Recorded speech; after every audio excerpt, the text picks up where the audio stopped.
बैठे हैं बालिन पे मेरी, मौत का जोर चलता नहीं है।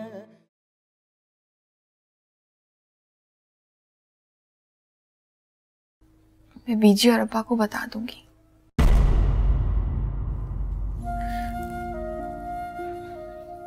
कि राजा और समीर का झगड़ा मेरी वजह से हुआ है। खुदा के लिए आप ही, पहले ही बहुत से मसाइल ने घेरा हुआ है इस घर को। अब तुम कोई नया मसला ना खड़ा कर देना, और कोई जरूरत नहीं है बीजी और अब्बा से कुछ कहने की। बस राजा भैया जल्द और खैर खैरियत से वापस आ जाए, और कोई चीज इस वक्त जरूरी नहीं। मुझे अब मालूम पड़ा कि तुमने यूं जल्दबाजी में आकर नौकरी क्यों छोड़ दी। मेरा वहाँ इतना ही दाना पानी लिखा हुआ था अमजद साहब। अरे भाई बस प्लीज, अब तुम मेरे सबऑर्डिनेट नहीं रहे। ये साहब और सर कहकर मुझे शर्मिंदा मत करो। तुम्हारे जैसे काबिल इंसान के मुंह से ये अल्फाज सुनकर पहले भी कोई ख़ास खुशी नहीं होती थी। हाँ, अगर तुम गहरी समझते हो तो मेरे नाम के साथ जनाब लगा दो। यकीन करो, मुझे इस बात का एहसास शदीद होगा। ऐसा कुछ नहीं है, ऐसा मत सोचो। समीर, याद है तुमने मुझे कहा था कि तुम मुझे दिल से दोस्त मानते हो। इतना कुछ हो गया और तुमने मुझे एक लफ्ज तक नहीं बताया। खूब दोस्ती निभाई दोस्त तुमने। मुझे पता नहीं था तुम्हारा रिश्ता शेख साहब के यहाँ हुआ है, वरना नौकरी तो दूर की बात, उस दफ्तर की इमारत के करीब से भी कभी ना गुजरी। अरे भाई क्यों? ऐसा भी क्या है इस रिश्ते में जिसे बचाने के लिए न सिर्फ तुमने बल्कि शेख साहब ने भी मुझसे झूठ कहा? ऐसा क्या राज है? हमें भी तो पता चले। नहीं, ऐसा कुछ नहीं है। शायद शेख साहब ये ना बताना चाहते हो कि मैं उसी बॉस का बेटा हूँ जिसने 40 साल की खिदमत के बाद बगैर किसी वजह के उन्हें निकाल दिया। इसमें तो कोई खास बड़ी बात नहीं है। इस शहर में रोज न जाने कितने लोग नौकरी छोड़ देते हैं या बिला वजह उन्हें बेदखल कर दिया जाता है।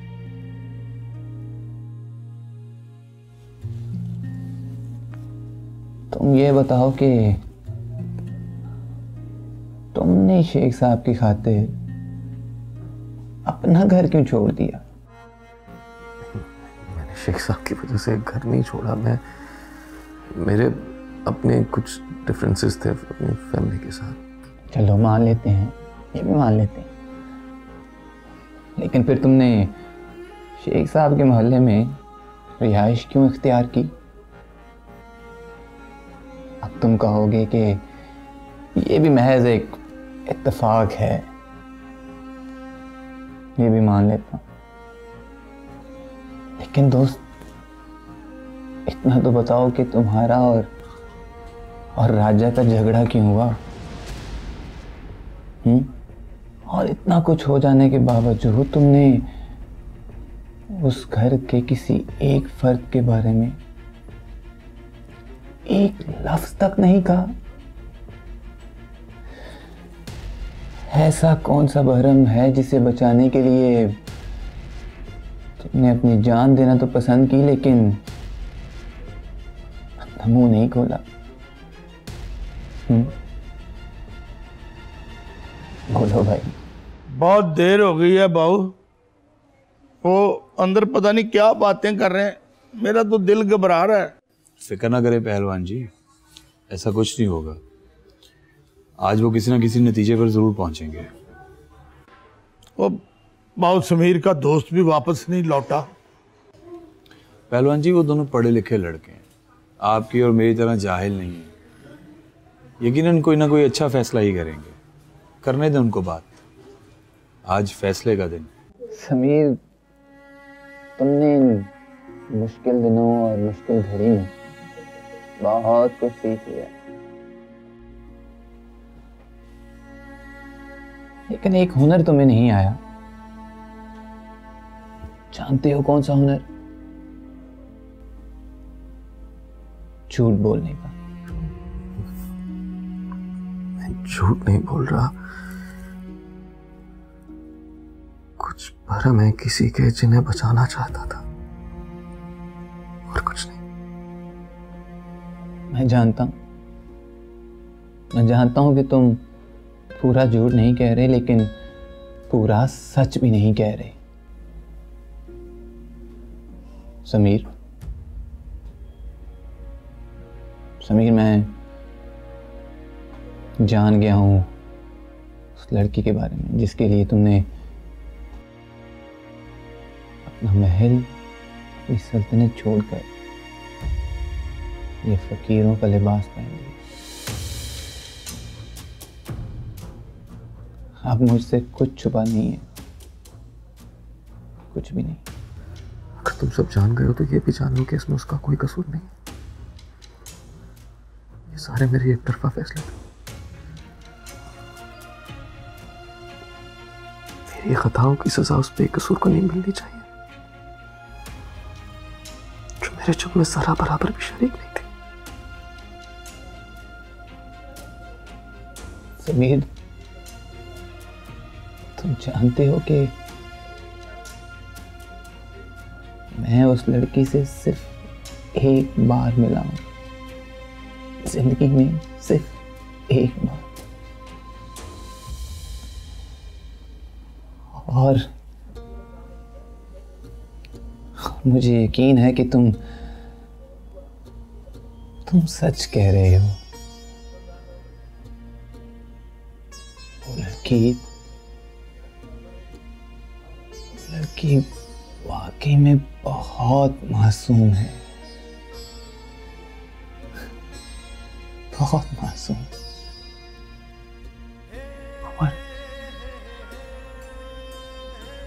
और ऐसी एक शहजादी है जिसके लिए कोई भी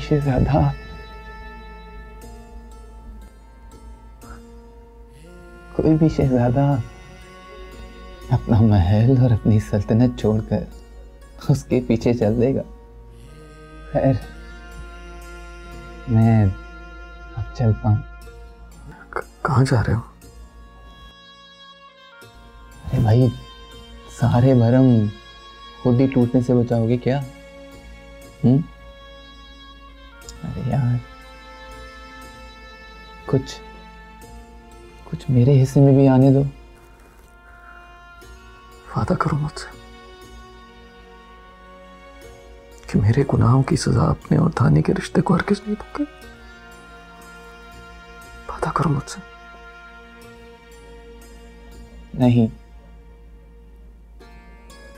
मैं किसी को सजा दे ही नहीं सकता, लेकिन जो लोग खुद को सजा दे रहे हैं उनकी सजा कम तो कर सकता हूं दोस्त। समीर, मैं जब तुमसे मिला हूं, मुझे इस बात का एहसास हुआ है कि तुम वो नहीं जो दिखते हो। ना जाने अभी तुम्हारे और कितने रूप देखने हैं मुझे। मेरी दुआ है कि तुम जल्द से जल्द सेहतयाब होकर घर चले जाओ।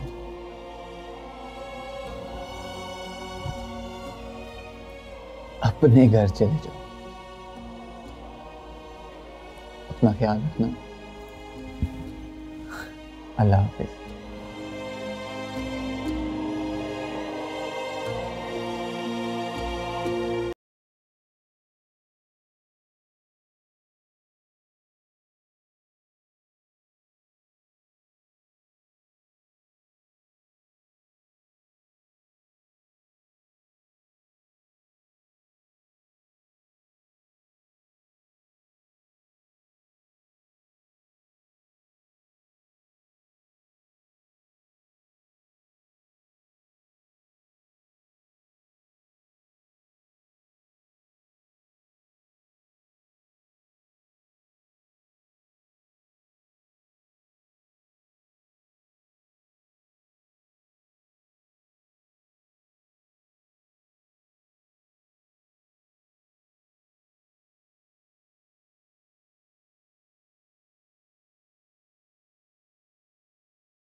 दफा हो जाओ यहाँ से, अपने घर को जाओ।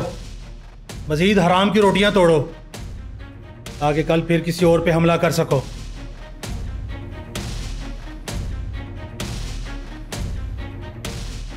जाओ। और सुन, मैंने जिंदगी में बड़े लोगों को बड़ी चोटें खाते हुए देखा है, लेकिन आज उस लड़के ने तुम चारों के खिलाफ पर्चा ना कटवाकर बड़ी चोट दी है तुमको। ऐसी चोट मैंने कभी नहीं देखी। उम्र भर निशान रहेगा तुम चारों के ज़मीर पे।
अरे थानेदार ने बड़ी बेइज्जती खराब कर दी, वर्दी का फायदा उठा गया साला। और यार ये अमजद बाबू कहाँ से आ गया? तुम लोग चलो, मैं मिलता हूँ, जा रही हूँ।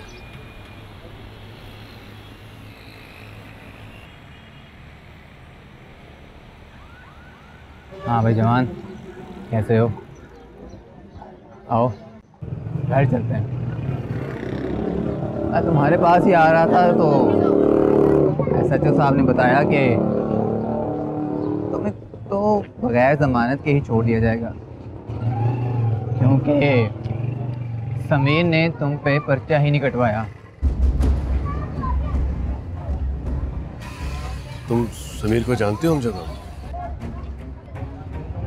हाँ जानता हूँ, बस अफसोस इस बात का है कि बहुत देर से जाना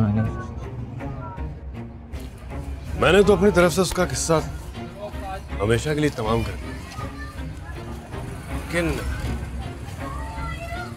बड़ी ढीठ हड्डी निकली उसकी, बच गया साला। क्यों माना चाहते थे तुम? था एक पुराना हिसाब, बस चुकता नहीं कर। खैर कोई नहीं, आओ घर चलें, वहाँ सब तुम्हारा इंतजार कर रहे हैं।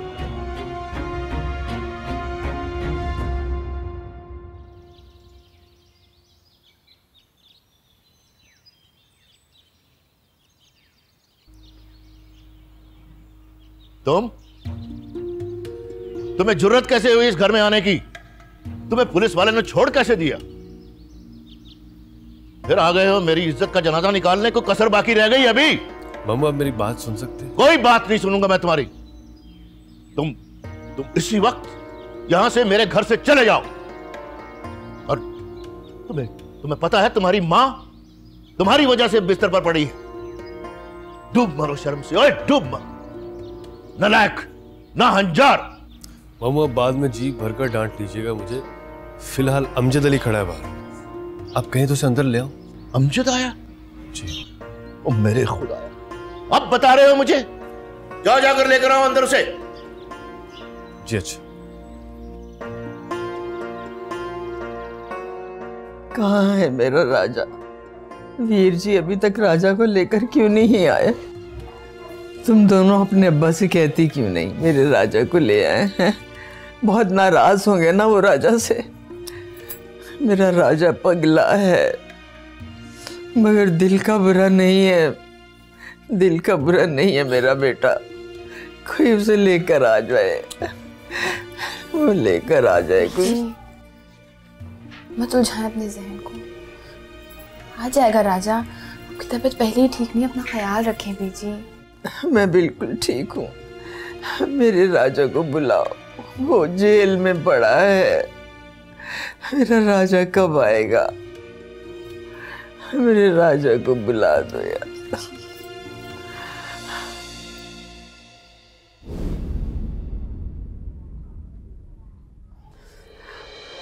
अरे मेरा बच्चा आ गया। राजा तू आ गया मेरे बच्चे। आ गया तेरा राजा, तेरे बगैर थोड़ी ना रह सकता हूँ मैं।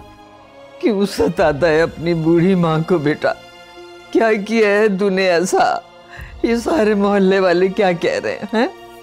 कुछ नहीं किया अम्मा। अरे अगर कुछ किया होता तो ऐसे थोड़ी ना तेरे सामने बैठा होता। मेरे बच्चे, अल्लाह तुझे कुछ ना करे। ओहो आपा, उठ के बैठो। देखो देखो कौन आया है आपसे मिलने। आओ अमजद मियाँ, आओ अंदर आओ। अस्सलाम वालेकुम बीजी।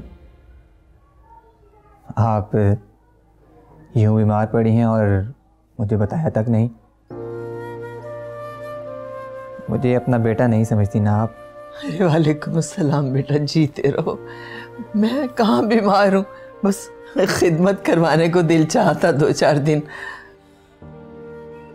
दिन के बाद आना, देखना तो मैं भागती दौड़ती नजर आऊंगी। मैं ठीक हूँ। तुम लोग बैठे क्या कर रहे हो? अमजद मियाँ पहली बार आए हैं भाई, जाओ जाकर खाने पीने का बंदोबस्त करो। आओ अमजद मियाँ, बैठो बैठो बैठो।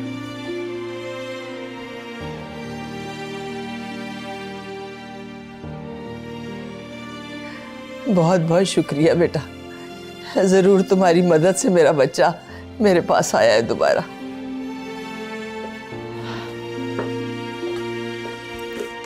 समीर, ओ माय गॉड, ये सब व्हाट हैपेंड टू यू यार? प्लीज आप लेटे रहो। मगर ये सब कैसे हुआ? सनी, तुमने भाभी को यहाँ लाकर अच्छा नहीं किया। आप उससे क्या बात कर रहे हो? मुझसे बात करें ना आप। अगर आज ये मुझे यहाँ ना लेकर आते ना, तो जिंदगी भर मैं कभी आपसे ये इससे बात ना करती। कुछ नहीं हुआ है मुझे, बस मामूली चोटें हैं, चंद दिनों में ठीक हो जाएंगी। मामूली? ये चोटें आपको मामूली नजर आ रही हैं? आप तो जानते हैं ना, मेरा अपना सगा भाई कोई नहीं है, और मैंने हमेशा आपको अपने सगे भाई से ज्यादा चाहा है। और मैं हमेशा ये सोचती थी कि अगर मेरा अपना सगा भाई होता तो बिल्कुल आप जैसा होता। मगर आपने तो मुझे अपना कुछ भी नहीं समझा ना, भाभी तक नहीं। अगर सनी आपको यहाँ ले ही आया तो आप नाराज ना हो।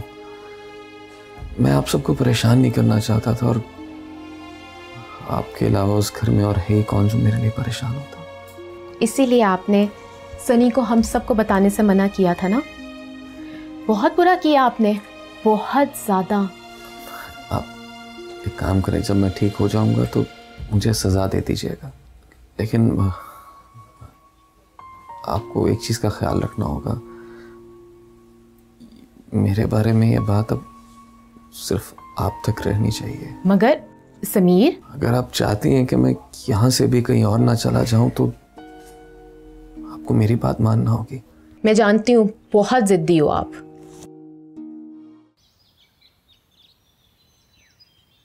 आओ। अब चलता हूँ। बीजी की तबीयत भी काफ़ी संभल गई। कल वालदा मोहतरमा और शगुफ्ता उनका हाल पूछने भी आएंगी। इसी बहाने उनका दिल बहल जाएगा। हाँ हाँ, क्यों नहीं, जरूर जरूर आए। उनका अपना घर है। बस जाते जाते आपसे एक गिला करना चाहूँगा।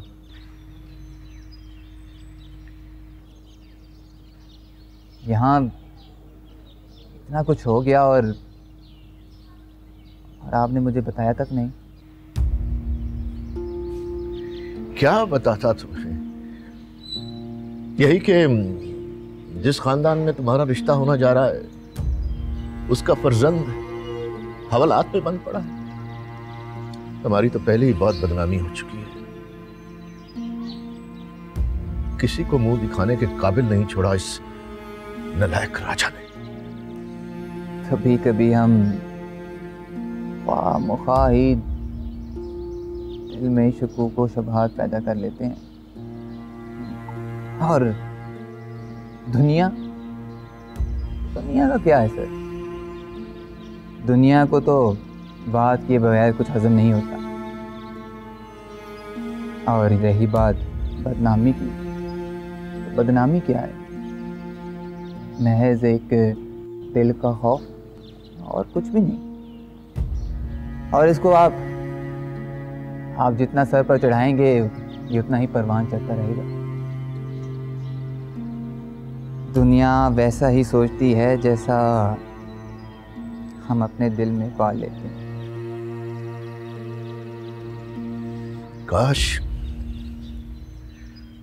काश हमारे सारे मुआशरे की सोच तुम्हारे जैसी हो जाए तो ये दुनिया कितनी आसान जगह बन जाए जिंदगी गुजारने के लिए।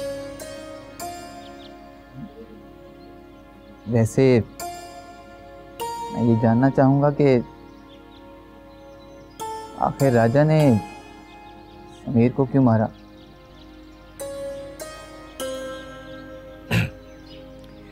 देखो अमजद मियां, तुम इस लड़के समीर की हकीकत तो जान ही चुके हो। एक रोज तुम्हें यह भी पता चल जाएगा कि वो क्या क्या हरकतें करता है। उस रोज तुम्हारे दफ्तर में मैंने उसे जानबूझकर पहचानने से इनकार कर दिया था, इसलिए कि अब मैं उस खानदान के साथ मामूली सी जान पहचान भी नहीं रखना चाहता। 40 साल मेरे 40 साल की खिदमत का सिला यूं स्याह दाग में दिया। मैं समीर के खानदान को तो नहीं जानता, लेकिन समीर को अब अच्छी तरह से जान गया हूं। लेकिन शायद आप समीर को जान नहीं पाए। बहरहाल फिलहाल इन बातों का कोई मकसद नहीं है। खुशी की बात यह है कि राजा घर आ गया है और बीजी की तबीयत भी अब संभल गई। बस जाते जाते एक दरख्वास्त करना चाहूँगा आपसे। सिर्फ एक बार आप धानी से इस रिश्ते के मतलब ज़रूर दरियाफ्त कर लें। इसमें किसी किस्म का कोई मुज़ायका भी तो नहीं है। और फिर हम दोनों ख़ानदानों में ये रिश्ता हमेशा यूं ही मोहतरम रहेगा, यकीन जानिए। अल्लाह हाफ़िज़। खुदा। उस दिन दरअसल तुमसे ठीक तरह से बात नहीं हो पाई। इनफैक्ट डैड भी तुम्हारी इस कदर तारीफ़ करते हैं कि मैं काफ़ी जेलस फील करने लगा हूँ। सोचा कि तुमसे मिलके तुम्हारी कोई बुराई ही ढूंढ ली जाए। Okay, good approach. Try your best. Good luck. हाँ, but I know it will be a failure. नहीं, हर इंसान में खूबी और खामियां होती हैं। बस हमें वही दिखाई देता है जो हम देखना चाहते हैं। Nobody is perfect here. बहुत अच्छी सोच है तुम्हारी। शायद हमारी इसी कमज़ोरी की वजह से हम किसी शख्स की सिर्फ बुराइयाँ और किसी की सिर्फ अच्छाइयाँ पहले नज़र आती हैं, और उन दोनों केसेस में उस शख्स के साथ पूरा इंसाफ नहीं कर रहे होते। सोच तो तुम्हारी भी बहुत अच्छी है, तो ये पॉलिटिक्स के चक्कर में तुम कैसे पड़ गए?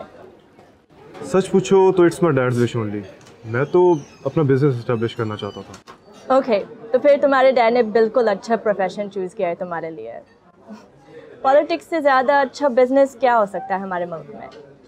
हैरत है, मुल्क के एक टॉप पार्टी के कामयाब सियासतदान की बेटी ये बात कह रही है। I must take it as a statement. मैं भी अक्सर डैड से यही डिस्कस कर सकती हूँ। आज जिस सीट पर तुम्हें टिकट दिया जा रहा है, कल तक मेरे डैड के बहुत अच्छे दोस्त रेहान अंकल नॉमिनेट हुए थे। ये सियासत नहीं तो और क्या है? मुझे बहुत खुशी है कि बहुत अरसे बाद मुझे धड़ल्ले से सच बोलने वाला कोई एक इंसान तो नजर आया। मैंने डैड से यही पूछा था, तो उन्होंने बताया कि रियासत अंकल और सेठ रेहान के कुछ डिफरेंसेस थे, जिसकी वजह से उन्हें सीट से महरूम होना पड़ा।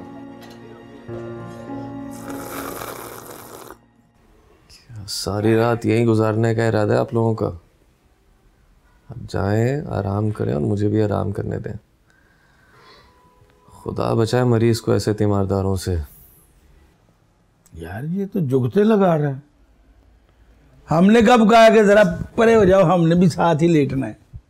कोई पता नहीं थोड़ी देर बाद ये फरमाइश भी आ जाए आप दोनों की तरफ से। यार ये तो जुगत पे जुगत लगा रहा है। पहलवान जी आपका कुछ तो असर होगा। हाँ, कल तुम्हारी परजाई बड़ी आलीशान गाड़ी में आई थी। ये सरकारी अस्पताल और हमारे हालात देख के उसने कुछ कहा तो नहीं?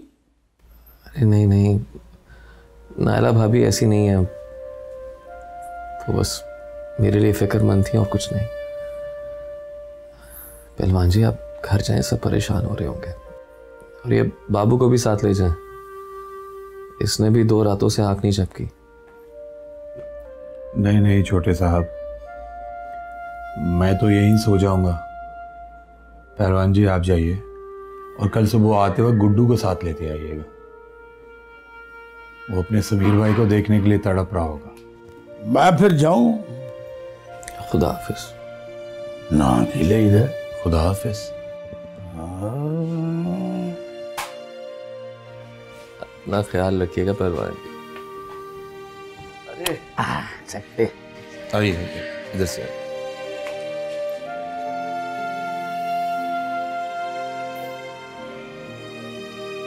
बीजी सो गई? हाँ शुक्र है, नींद आ गई उन्हें। सूप पी के काफी आराम आया। राजा कहाँ है? वो भी पीछे के कमरे में है। काफी चुप चुप सा है। धानी, शानी।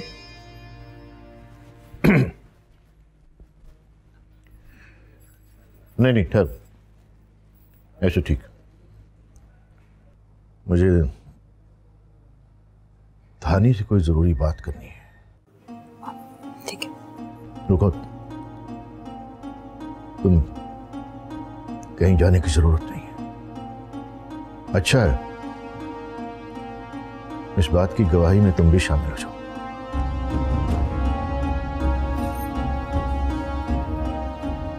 जी अब्बा, आप बोले, मैं सुन रही हूँ।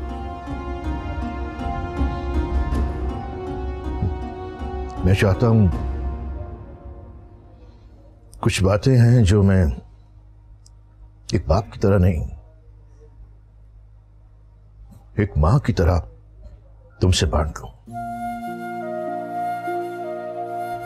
तुम दोनों की मां के इंतकाल के बाद बीजी ने तुम दोनों को बहुत प्यार से पाला है, लेकिन एक मां की तरह तुम लोगों पर सख्ती नहीं की, डांटा नहीं कभी। उनका दिल बहुत नरम है तुम दोनों के मामले में,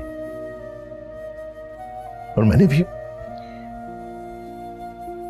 भी फूलों की तरह हमेशा रखा है तुम्हें। मैं क्या गलत कह रहा हूं कुछ? नहीं अब्बा, एक हर्फ सही बोला आपने। मेरी तरबियत या बीजी के प्यार में कभी कोई कमी महसूस हुई?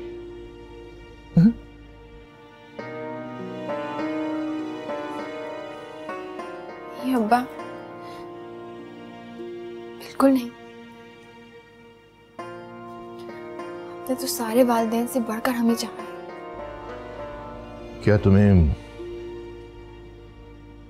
मेरे फैसलों पर एतमाद है, या फिर कोई ऐसा फैसला जिससे तुम्हें इख्तलाफ हो और बाप की इज्जत और भरम के लिए खामोश बैठी हो?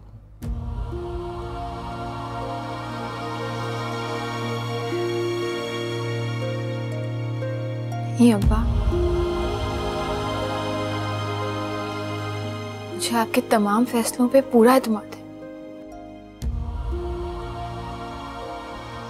रमजत ने जाते जाते ऐसा क्यों कहा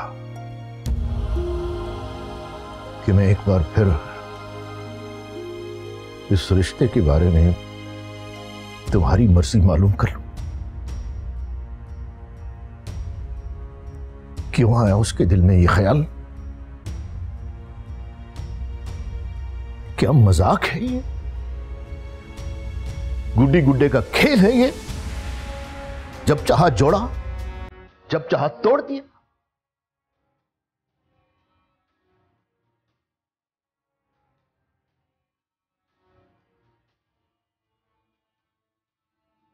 अब आप फिक्र ना करें, मैं आखिरी वक्त तक साबित कदम खड़ी रहूंगी।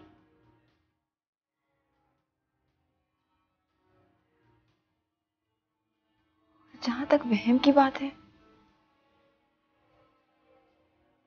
उसका तो कुछ नहीं किया जा सकता ना अब्बा।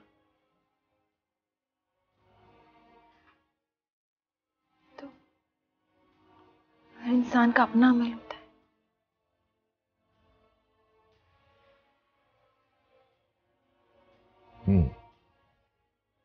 मेरा भी यही ख्याल था।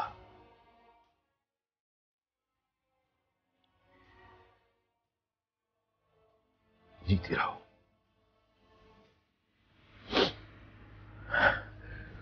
तुम दोनों आराम करो, कल रात भी जागते रहे तुम दोनों। हाँ? मैं हूं बीजी के पास, उनके कमरे में। परेशान होने की जरूरत नहीं है। अच्छा, शब खैर।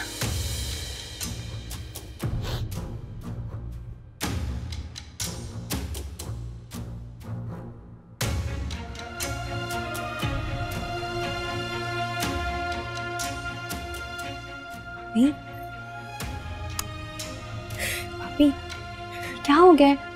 तुम तो मेरी बहादुर आपी हो ना, फिर अब क्यों हिम्मत हार रही हो? भाभी, अरे नहीं, क्या हो गया? अरे नहीं,